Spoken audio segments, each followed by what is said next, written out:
अस्सलामुअलैकुम वरहमतुल्लाहि वबरकातुह। जनाब हजरात, आइए आज मैं आपको एक और सच्चाई का सामना कराता हूँ। आइए ये भगवादारी और देश के गद्दारी किसने की है देखें। हिंदुस्तान के अमन व अमान को कौन बर्बाद कर रहा है, हिंदुस्तान के सुकून को कौन बर्बाद कर रहा है, हिंदुस्तान की एकता को कौन बर्बाद कर रहा है और इसके पीछे किसका हाथ है।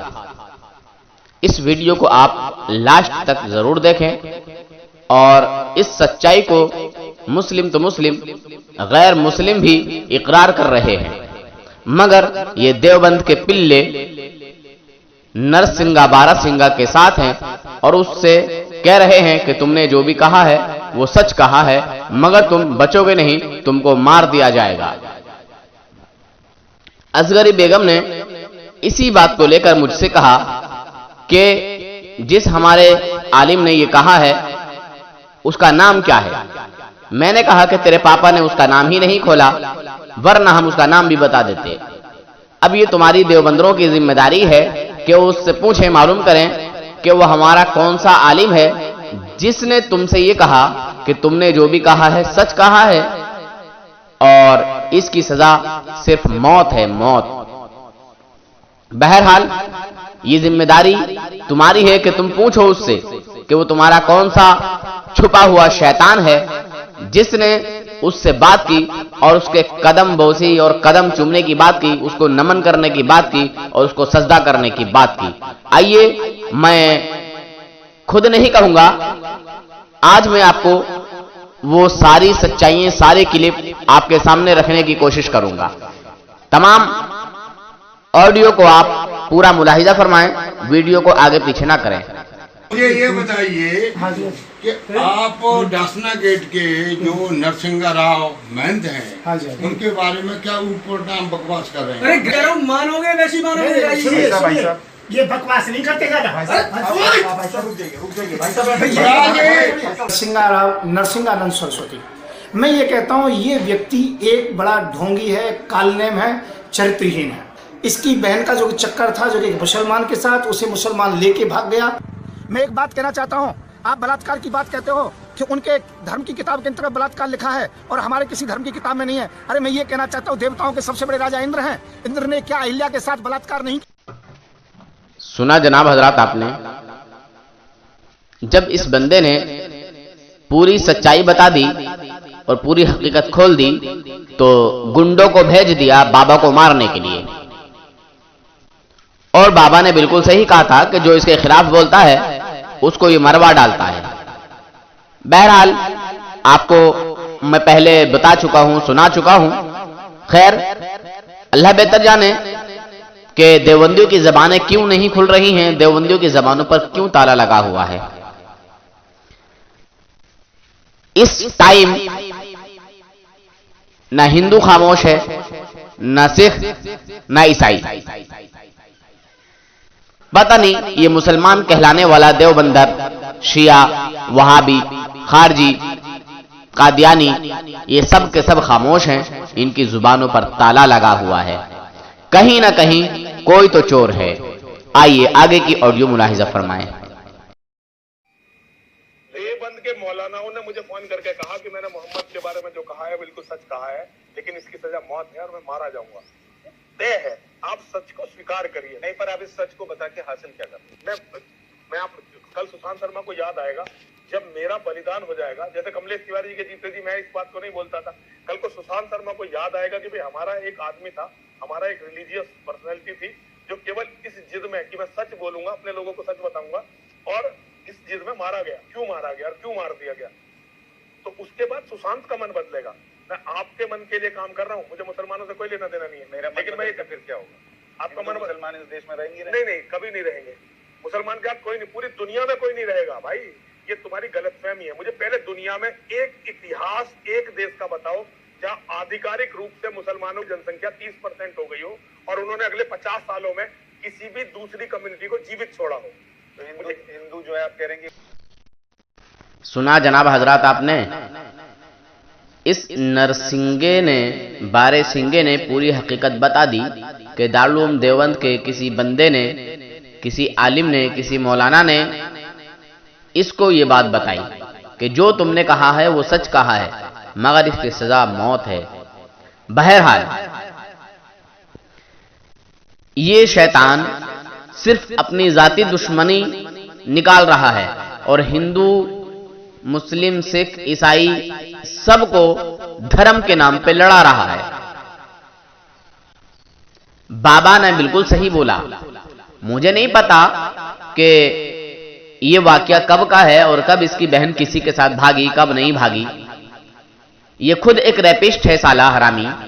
ये खुद जो है बलात्कारी है, शैतान का पुत्र, और हमारे दीन पर, हमारे मजहब पर, हमारे नबी पर, हमारे रब पर, हमारे कुरान पर ये साला उंगली उठाता है, हरामी शैतान। हुकूमत को चाहिए कि इसको गिरफ्तार करे और इसको सख्त से सख्त जो है वो सजा दे।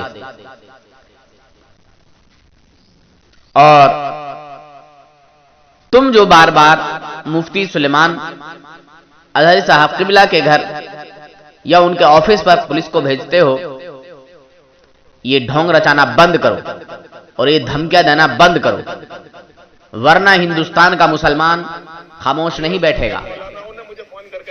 हिंदुस्तान का मुसलमान खामोश नहीं बैठेगा, और सिर्फ हिंदुस्तान का मुसलमान ही नहीं, गैर मुस्लिम भी तुम्हारा मुंह तोड़ जवाब देगा, क्योंकि तुम इन लोग हिंदुस्तान की एकता को बर्बाद कर रहे हो। ये हिंदुस्तान सोने की चिड़िया कहलाता है।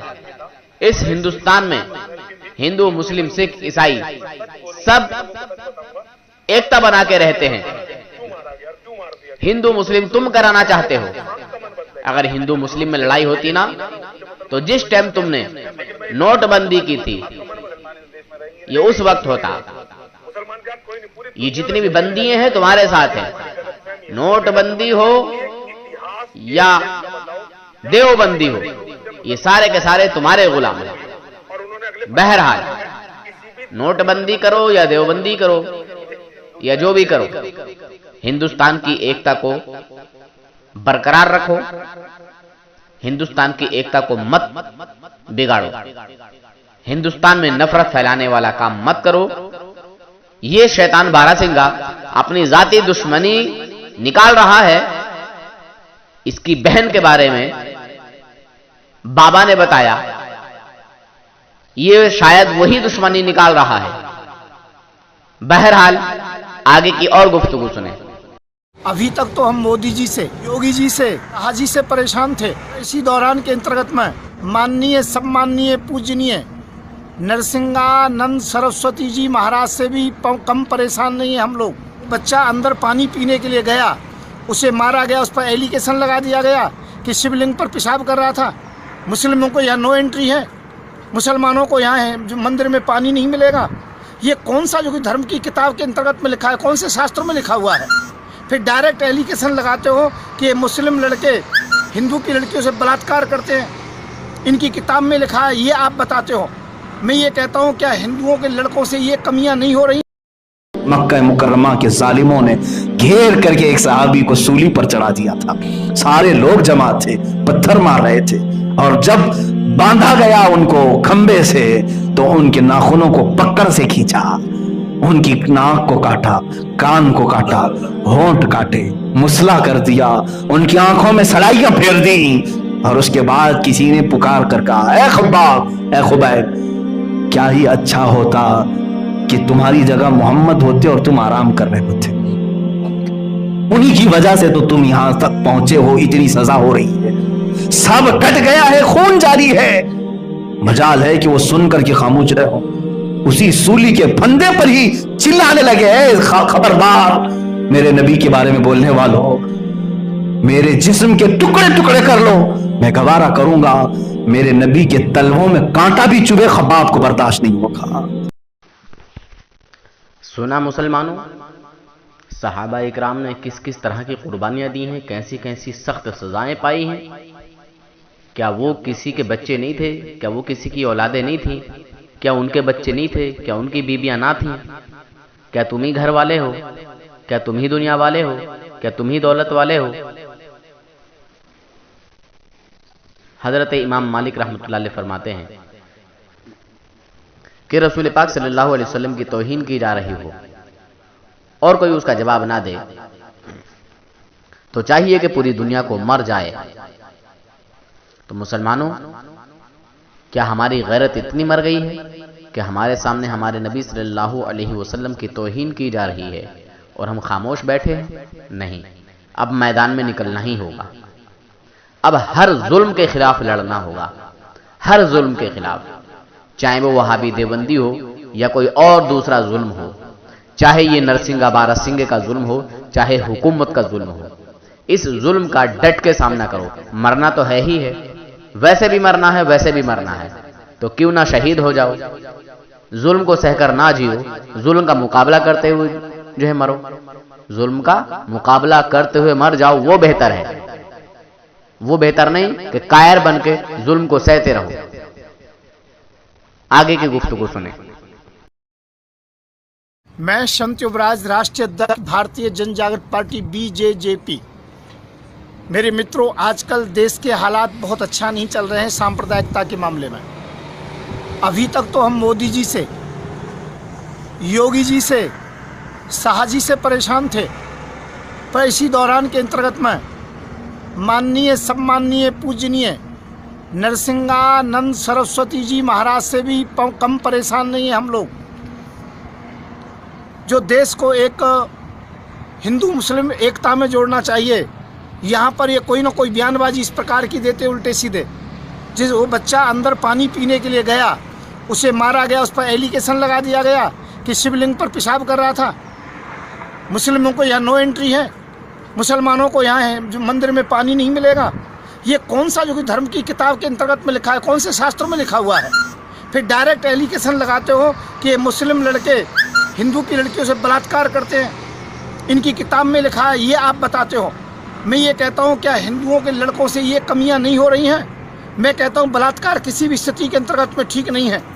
फिर भी मैं एक बात कहना चाहूँगा आप लोगों से, यदि माननीय नरसिंगा दास जी महाराज, यदि आपको थोड़ा बहुत ज्ञान हो, मैं आपको ज़्यादा नहीं कह सकता हूँ, आप भी महंत हो, तो मैं भी वृंदावन के अंतर्गत में राधापुरी में संत युवराज आश्रम का महंत हूँ।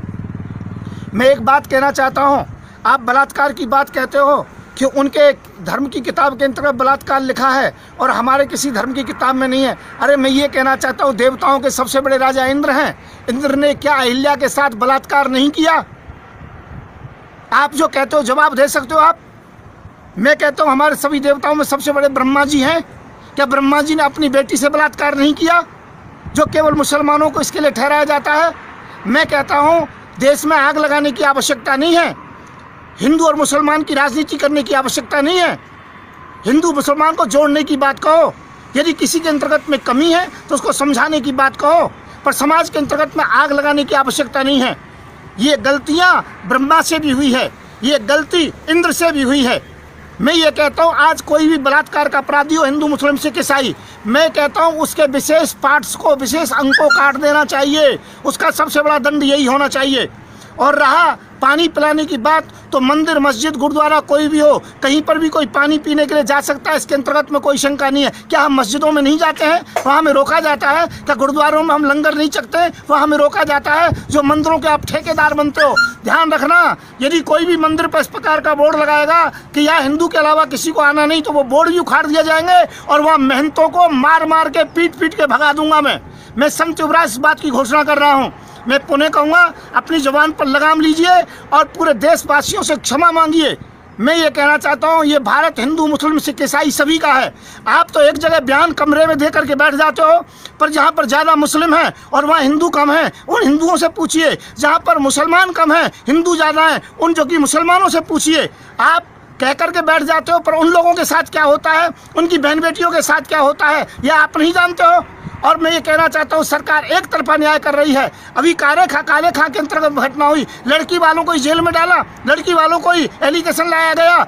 अरे जहाँ हिंदू मुसलमान की बात ना लेकर के केवल संवैधानिक बात कीजिए, पीड़ित पक्ष का साथ दीजिए, और सदैव लड़की का पक्ष जो होता है पीड़ित होता है, चाहे वो हिंदू हो चाहे मुसलमान हो। फिर नरसिंह दास जी, मैं आपसे कहूँगा अपनी जबान पर लगाम लगाना। मेहनत होंगे आप जैसे 500 मेहनत देखे गए हैं, परंतु देश को तोड़ने की कोशिश की तो मैं संत युवराज आपको माफ नहीं करूंगा। मैं संत युवराज, देशवासियों इस वीडियो को ज़्यादा से ज़्यादा देश की एकता अखंडता के लिए फैलाएं, क्योंकि यहाँ पर ये देश हिंदू मुस्लिम सिख ईसाई सभी का है, सभी ने इसमें शहादत दी है। तो मैं संत युवराज पर कहूँगा शांति से रहें, भाईचारे से रहें, पढ़ें लिखें, आगे बढ़ें, और जो कि यहाँ पर देश को आगे बढ़ाएं, देश को हिंदू मुस्लिम की राजनीति के अंतर्गत में ना झोंकें, ना बर्बाद करें। मैं संत युवराज, राष्ट्रीय अध्यक्ष भारतीय जन जागृति पार्टी, मेरा नंबर 9927404606। जय हिंद, जय भारत। लीजिए जनाब हजरात, सुन लिया आपने। मुस्लिम तो मुस्लिम, गैर मुस्लिम भी इसकी हरकतों को बर्दाश्त नहीं कर रहे हैं, मगर ये देवबंदी ऐसी बदतरीन जमात है कि जो अपने नबी की गुस्ताखी खामोशी से सुन रहा है। ऐसा तबका, ऐसा गिरोह है ये।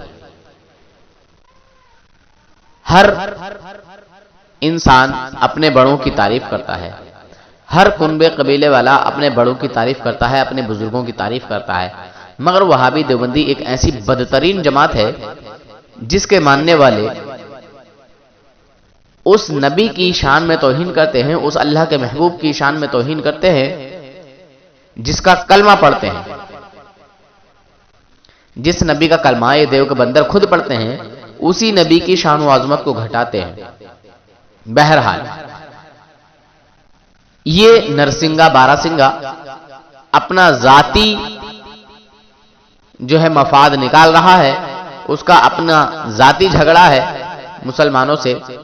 जिस तरह बाबा ने बताया कि कोई मुसलमान कहलाने वाला उसकी बहन को लेके भाग गया या उसकी बहन उसको लेके भाग गई, अब ये तो कोई तय नहीं कर सकता ना, मर्जी दोनों की होगी। और लड़के में तो उतनी हिम्मत नहीं जो किसी लड़की से आंख मिला ले, नहीं, इसमें गलती जब भी होगी वो लड़की की होगी, क्योंकि अगर उसकी इजाजत ना हो तो किसी की हिम्मत नहीं जो आंख भर के देख ले। खैर, मुसलमानों से ये अपना जाती झगड़ा जो है निकाल रहा है, ये उसकी अपनी जाती रंजिश है जो मजहब का नाम देकर हिंदुओं को बेवकूफ बना रहा है, मगर हिंदू जाग चुके हैं। आपको मैंने पीछे वाली ऑडियो में सुनाया था कि इस पे कितना गुस्सा कर रहे हैं। हिंदू, मुस्लिम, सिख, ईसाई सब रोड पर आ गए हैं, सब सड़क पर आ गए हैं, सब इसके खिलाफ एहतिजाज कर रहे हैं कि क्यों ये मजहब के नाम पर हिंदू, मुस्लिम, सिख, ईसाई सबको लड़ा रहा है। बहरहाल अगर अभी भी आंखें ना खुली तो फिर देखो आगे क्या होता है। खैर, यहां पर हिंदू, मुस्लिम, सिख, ईसाई हर मजहब का मानने वाला रहता है और ये चंद दल्लों को छोड़कर आपस में सब प्यार मोहब्बत और अखलाक के साथ रहते हैं। कौन सा गांव है जहां हिंदू मुस्लिम ना रहते हो? हर जगह रहते हैं। वो अपने मजहब पर कायम है, मुसलमान अपने मजहब पर कायम है। मजहब इस्लाम किसी के मजहब को बुरा कहने की इजाजत नहीं देता, किसी के धर्म गुरु को बुरा कहने की इजाजत नहीं देता। अच्छा, सनातन धर्म में भी ऐसा नहीं है कि किसी के मजहब पर टिप्पणी की जाए, किसी के मजहब को ठेस पहुंचाई जाए, किसी के दिल को दुखाया जाए, किसी के दिल को ठेस पहुंचाई जाए। मगर ये सिर्फ अपनी जाति रंजिश की वजह से ऐसा सब कुछ कर रहा है, वरना अगर इसने हिंदू धर्म की किताबें पढ़ी होती जिनको ये बोल बोल के लोगों को बेवकूफ बनाता है, चाहे वो गीता हो, चाहे वो रामायण हो, चाहे यजुर्वेद हो, सामवेद हो, अथर्ववेद हो, कोई भी वेद ये उठा ले, हर वेद में हमारे नबी हुजूर अकरम नूर मुजस्सम सल्लल्लाहु ताला अलैहि वसल्लम की शान व अज़मत बयान की गई है, उनका प्रचार किया गया है, उनका ऐलान किया गया है। जो पढ़े लिखे बाबा हैं, जो संत साधु हैं, वो भी जानते हैं हमारे आका की शान व अज़मत। कई सारे साधु आपको ऐसे दिखे होंगे जो हमारे मजहब इस्लाम के ताल्लुक से गुनगुना रहे हैं। कोई हमारे कुरान को पढ़ता है तो कोई हमारे नबी की शान व अज़मत बयान करता है। बहरहाल वो ऑडियो मैंने नहीं लगाई है, बस मुझे दिखाना यह था कि मुस्लिम तो मुस्लिम, गैर मुस्लिम भी अभी इसकी नाजायज हरकतों को बर्दाश्त नहीं कर रहे हैं, मगर ये देव के बंदी अपनी जबान बंद किए क्यों बैठे हैं। बहरहाल पता चला कि ये देवबंदी इसीलिए जबान को ताला लगा के बैठे हैं कि इसी की सरपरस्ती में ये सारा काम हो रहा है, इसी की सरपरस्ती में ये सारा काम चल रहा है, देवबंदियों का इसके पीछे हाथ लग रहा है। अल्लाह हाफिज, फी अमानिल्लाह।